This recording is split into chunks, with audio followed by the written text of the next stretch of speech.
Namaste and welcome, beloved mighty companions, to this holy light circle. Such deep gratitude for these circles. And someone was asking me about revelation readiness. I thought, oh, what a great topic to ask Jesus about. So maybe some things will come through today on revelation. But he assures me if anyone who's invited to this circle or follows that prompt is ready for revelation. And that's a revelation to see who we are beyond the idea that we think we have of ourselves, to see that infinite light is here. That's the invitation. The invitation is to infinite light, and that's all there is. That's perfect happiness, the recognition of that. That's revelation. I think I've mentioned before, I thought, oh, revelation is you're just going to get bowed over by God somehow, tumbled. All the lights would go out. Yet it's really, revelation is just the revealing of identity, of the true identity that had been masked over. We see that this light is here. It's very simple recognition. It's very simple.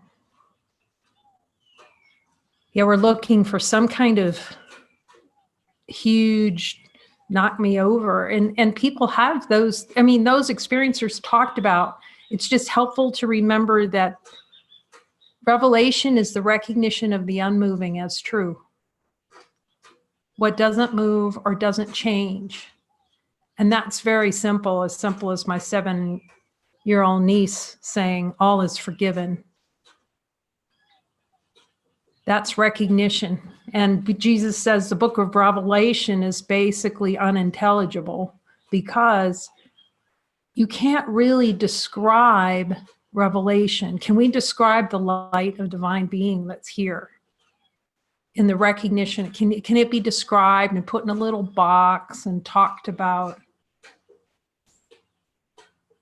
It just is. It's a recognition of what is, that light is here. And light is all there is. The light that doesn't know beginning nor end.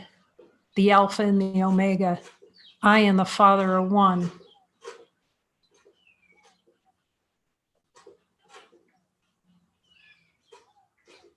And in this going naked, because it's naked, does it have anything in it? It's called going naked to God. Then in that recognition, it reveals, oh, this is true.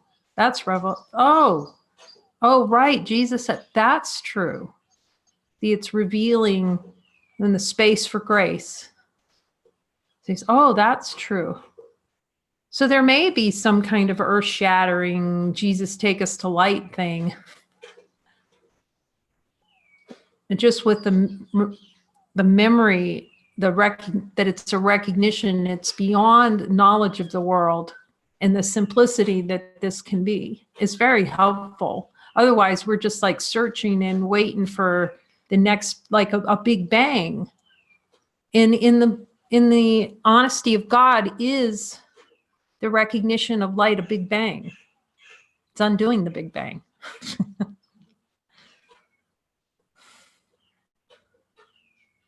Yet the precious nature of what's discovered, because this is where peace of mind is, in infinite light, revealing itself beyond thought,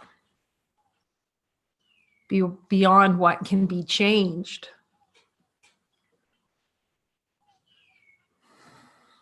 The state of peace and happiness. And then we look with Jesus in this revelation, because we've called each other together. This is so mysterious. How did we call each other? How did love call to love say, come, be with me and be my love? And you see that your mighties are the love of your life that you've wanted all of your life, but we couldn't see it because we gave them a body and imposed the idea on limitation. And said, oh, you're going to be limited because you have this body shape or this body color. That yet notice when we look, infinite light, does it have a limitation?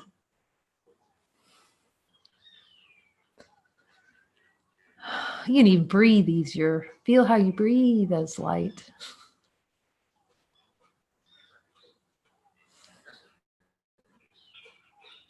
This is the relaxation and the being of light, just being light, beyond the conceptual world. So we look at lesson 227. This is my holy instant of release. So we can ask the light, and the light of divine being and honesty of God. The joy of honesty of God. It thought that was going to be really horrific, you know, finding out what's true. And then we find, wow, it's just simple. It's the ego that makes it complicated. It's the identity I thought I was, but couldn't really. They were just a bunch of ideas. Is the ego anything more than a bunch of ideas believed in our direct experience as light beings? Jesus reminds us that the ego can't exist in a single light instant, in an instant of recognition of divinity, of infinite light. Does the ego exist? Thus, this is the holy instant, just that recognition. Wait a minute, there's nothing.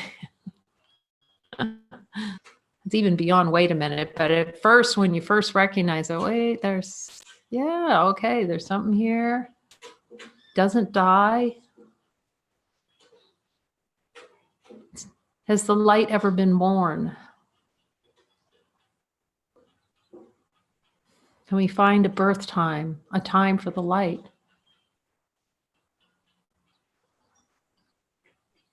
In the beginning, expression of consciousness. In the beginning, the Son of God created the heaven and earth, and it was for him and by him.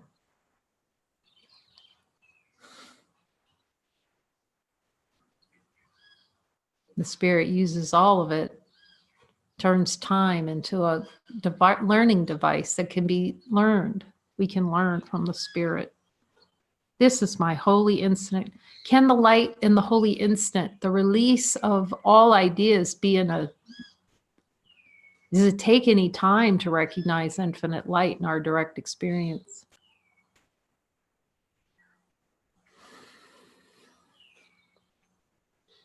Can we find time inside? Father, it is today that I am free. Why not today? Muji asked that. Jesus is asking that. Why not today? What would prevent? Is there anything preventing the light from being the light exactly as it is right now? What prevents the light from being light? Even if we have a desire, even if we have pain, does that prevent the light from being light?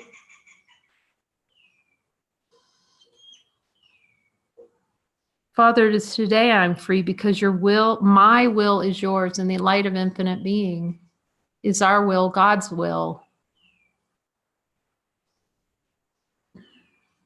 The joy that comes from this recognition, that's revelation.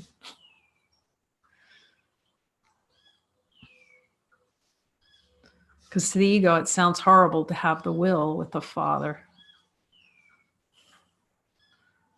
And like Jesus says, he'll show us we're wrong about everything.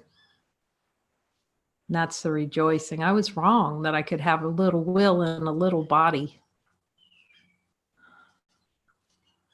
But as Jesus says, as we first go into this, like in the early parts of the lesson, lesson 44, and some of the other, let's go in a moment and just drop every idea and just see what's here. And it can be a little shocking. Well, we can find the one who's shocked by that. What's shocked when they see that nothing's here? Absolutely nothing. And nothing happening. Is anything happening in the light of divine? Can we find something happening? Is something happening any more than a couple of ideas stitched together?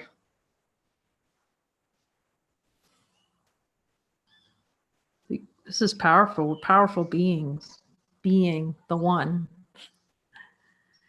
This is the collapse of the matrix of ideas. It's a matrix of ideas that paint. A picture paints 1,000 words. No, 1,000 words paints a picture and expresses in consciousness as a solid object. Yet nothing I thought apart from you exists. In the light of divine being, Does anything exist other than God? Here's the answer. Totality. Does infinite light have little fragments in there? Little, I don't know what's happening to me.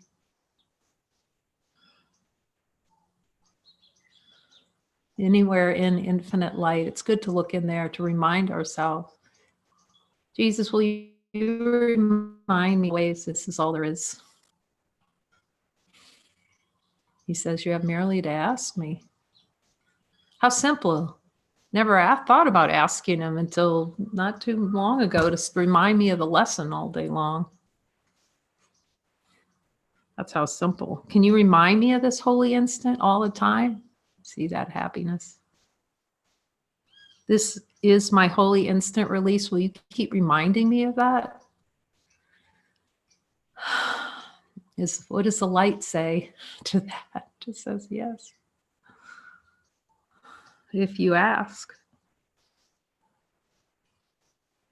Nothing that I thought. Can thoughts be apart from light? Can thoughts somehow find their way outside of light? The whole kingpin of the ego is that thoughts can leave their source. In the light of divine being, can thoughts leave source? In our direct experience, can a thought find its way errantly and fall off the end of source?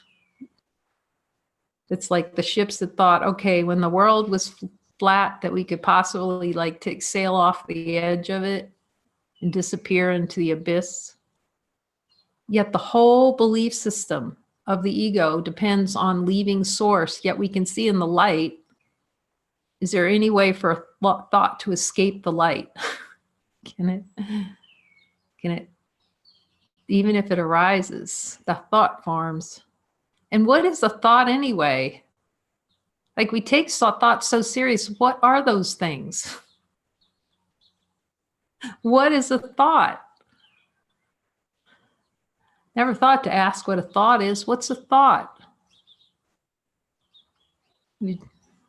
The thought believed is a miscreation because it doesn't exist. In the light of divine being, does a thought exist?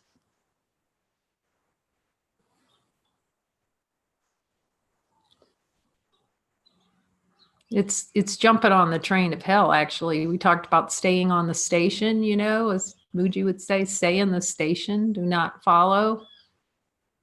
And then ask Jesus very quickly, okay, Jesus, I'm really wanting to get on that thought train. Show me what's underneath that. If it's helpful, first ask him, is it helpful? Okay, I'm feeling like I'm jumping on the train. What do I do? And ask Jesus, ask the light. Okay, light, what's most helpful right now with this? That's the fastest way. Sometimes he says, do nothing. Stay as a divine light. This is where all of our power is. Infinite light. Is anything more powerful than infinite light in our direct experience? Can we find a single thing that's more powerful than infinite light? Yet it's not doing anything. Without doing anything, this is revelation. Wait a minute. Without doing anything, all the power is here. When in the play in consciousness, the ego would say all the power is in doing something. All the power. I remember there's a slogan for the sales team. It was knowledge is power. And now you see from Jesus, thankfully, knowledge is death. Objective knowledge, you start seeing, oh, that's tiring just to know anything. It's much easier. Just go to the light and say, okay, what guide me? So much more relaxing. It becomes so acutely painful, really, to step out of the light. Muji calls it that internal Zen stick. Why am I hurting so bad? Because you're not listening to yourself, your own divine light. Oh, it can be funny. And I am free because I was mistaken and did not affect my own reality at all all by my illusions. So that's a good one to look at. Jesus. In the light of divine being, has one thought ever changed light? Ever? Is the light of divine being reality in our direct experience? Does the light say no? Light says, no, light's not your reality. Is the ego our reality? And hear the light. Is that asteroid field of boulders of ideas and that keep coming, are they doing anything really when we look as divine light? Can we find anything in the light as divine beings? Ideas believed, investment in feeling tired, wanting to go to sleep. That's why it's really, if you're feeling like you want to go to sleep, ask Jesus really quick. I'm just confirming yes. Especially in satsang, boy. That's like Muji said when it could. I just say, oh, I'm so tired. The ego doesn't want to hear you don't want to have anything to do with the light. Wouldn't touch that with the 12-foot pole. But even if it doesn't want to touch the light with 12-foot pole, is it still the light? It's still here. That's why we have to just give over and finally admit it. Okay, there's just light. And to see, okay, here's the investment. Oh, I just danced with the devil. Okay, so we just danced with the devil. Let's pretend, okay, we went straight to hell, danced with the devil. That was one sentence ago. Now, is the light still here? And is the light pointing back and going, oh, you just danced with the devil, and then starts going into some kind of story about dancing with the devil and how bad you are? Does the light do anything? You're really horrible. You danced with the devil. The light doesn't say anything about it. But we can ask Jesus to say, okay, Jesus, I saw that go by. Is there anything I need to see here, that's helpful? Otherwise, those little dances with the devil repeat. We know that. They just repeat until it's forgiven or seen through with the light of truth, of divine being. So just ask, okay. And it's so much faster because then we're not going into, oh my gosh, I'm a spiritual person. That's what I did for sure. I'm spiritual. I shouldn't be thinking that stuff. I'm too spiritual to think those thoughts. I've been in this for so long. It just gets really easy to go, oh, okay, that's what's there. And see no error. Just show me. Because we can see the reality's not changed. And then help each other be present for just seeing through these things together, not to create a story about it, but we're just together to go, oh, I see this arising and I'm willing to see it differently. And that's it. I'm seeing, I'm denying, I'm indulging. I just indulged. That's all it is. That's what he's reminding me. Just indulging. But it becomes so painful. It's like, oh, I don't want to indulge in that anymore. Now I give them up and lay them down before the feet of truth. Oh, yes. Jesus, is there anything I need to lay down before the feet of truth? He says, lay your head on the pillow of love. The pillow of infinite light. Just lay your head there. It looks like the feet of Jesus. That works. Lay your head there and just listen to whatever I tell you. That's what he says. Just put your head there. Okay, relax. You say, yeah. Rest. Because we're so used to like, oh, I have to do something about this, especially here, It was like the scientist, analytical, had to get in there. Make a plan. You just don't know, put your head here, right? Like this. Take a deep breath. Focus on the light. Listen to the light. Listen to the light. He's saying, listen to the light. Because remember, the light, is the ego telling you you're infinite? It's like, which one of those is telling us we're infinite? Is the light of divine being, does that know we're infinite? So does that feel like the voice really? Starts thinking, okay, that's the voice we're developing a relationship. Something's telling me I'm infinite. Okay, let me ask that voice what divine expression is right now. Now I give them up and lay them down before the feet of truth. If it looks like Jesus, that's wonderful.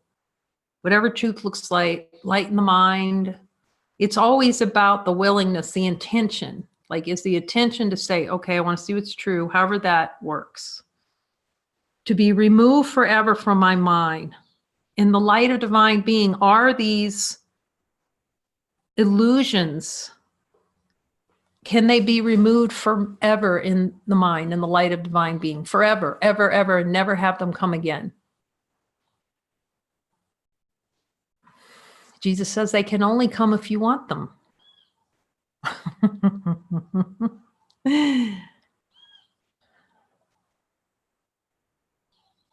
So if you see that you no longer want them and see that A, B, they never happen in the light of divine being, did any illusions ever happen?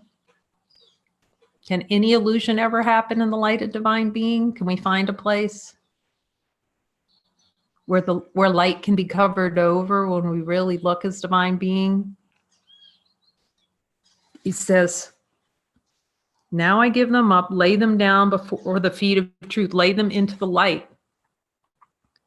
So they to be removed forever from my mind. This is my holy instant of release. It's one thought, God, I hate today, or whatever the thought is. And then we put that thought in the light of divine being. Can that thought come back once it's been looked at straight in the light of divine being? In our direct experiences, like, I mean, this is the simplicity of the correction. It's just the light goes and that's it. No need to relive it. Just that within the fragmentation in consciousness, these things may arise for a while. Even if they do, let's say they're still arising. This is why patience is so helpful. Is the light concerned about how long it takes to burn out these things? Light's just here to help us see through quickly and to cease to tolerate it, as my lesson is. Don't be so tolerant. He doesn't quite say it like that. But he is really direct about saying, look, see what you're tolerating. That you're tolerating these things to rise in consciousness when you're really more powerful than that, all of it. And so, well, we can ask, and this is helpful to be reminded. Is the light more powerful than anything that arises in consciousness? Infinite light of divine being. Alleluia chorus. So today we find our glad return to heaven, which we never really left. Can we ever really leave heaven in the light of divine being and honesty of God? Can we ever leave in our direct experience?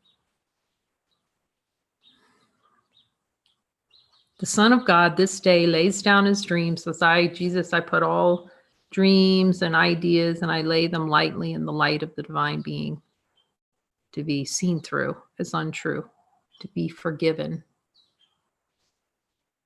and to be as forgiven. Are we already forgiven as the light of divine being?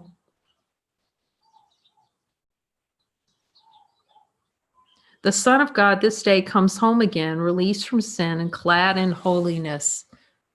Clad in the light of divine being. When we're clad in the light of divine being, are we holy? Is this what holiness is? Merely light is holy. We're holy. Even if we don't remember the light, are we still holy?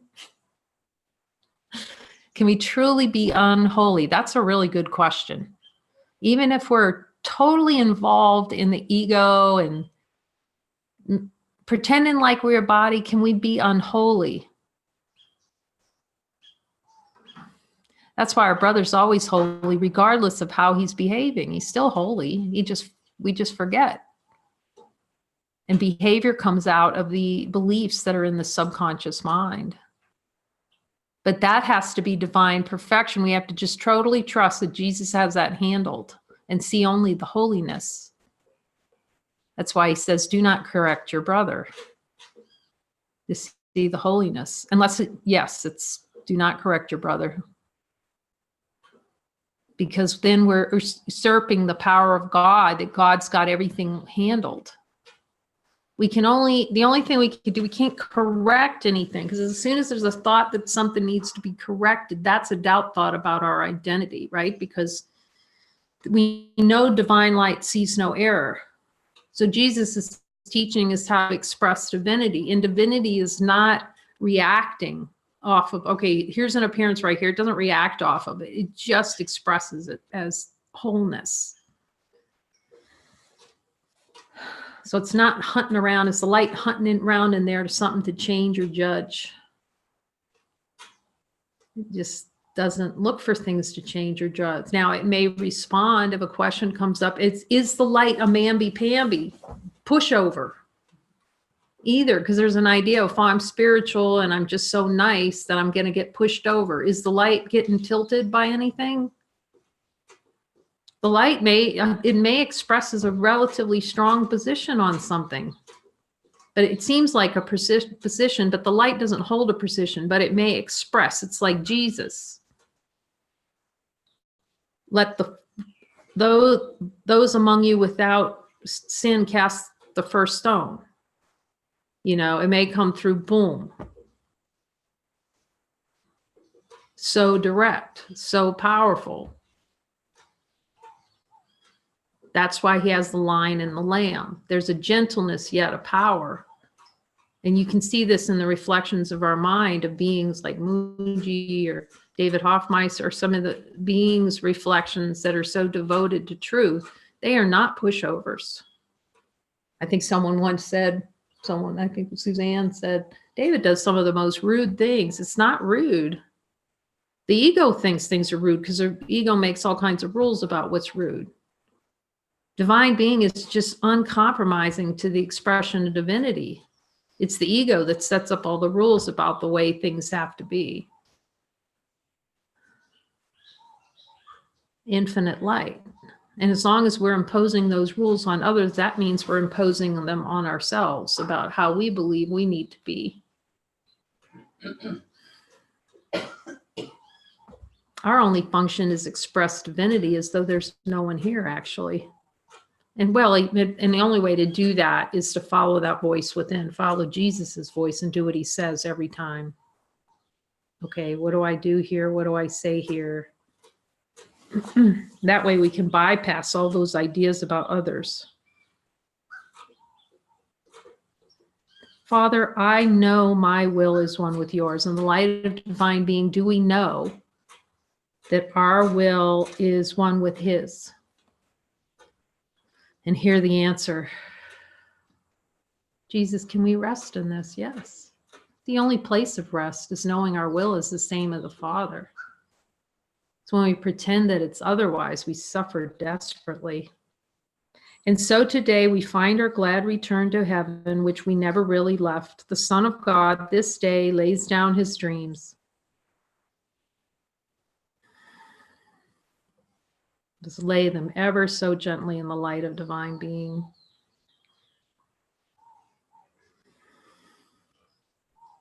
All hurt, pain, suffering, dream. The Son of God this day comes home again, released from sin and clad in holiness, which his right mind restored to him at last. This is my holy instant of release.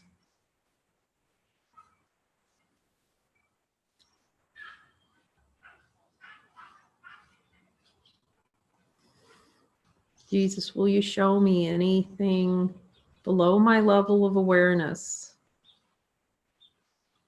Any images, any illusions that I can just lay here in the light with my beloved brothers as we hold the light for one another. Just place it so gently there, so lovingly there, loving each other, loving God,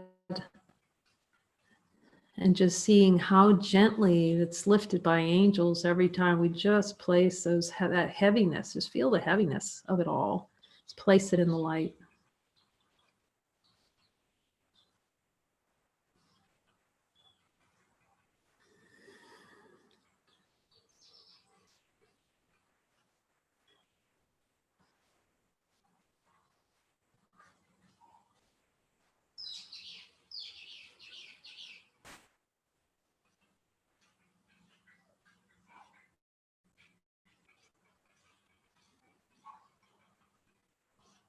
Because of the power of the light that we share, anything can be placed in that. And recognize how we're joined in truth and light.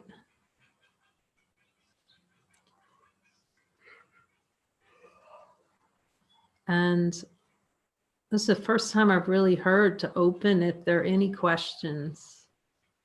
If not, we can just end in silence and just be with each other for a few moments of silence.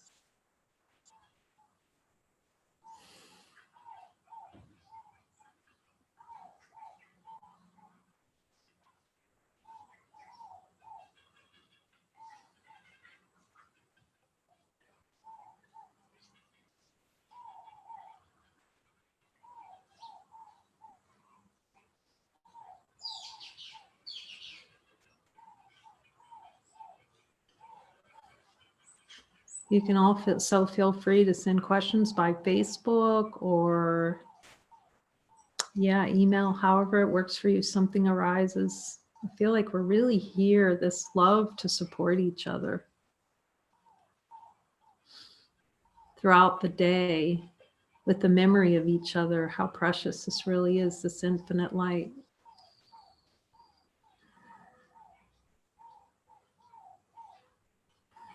Amen.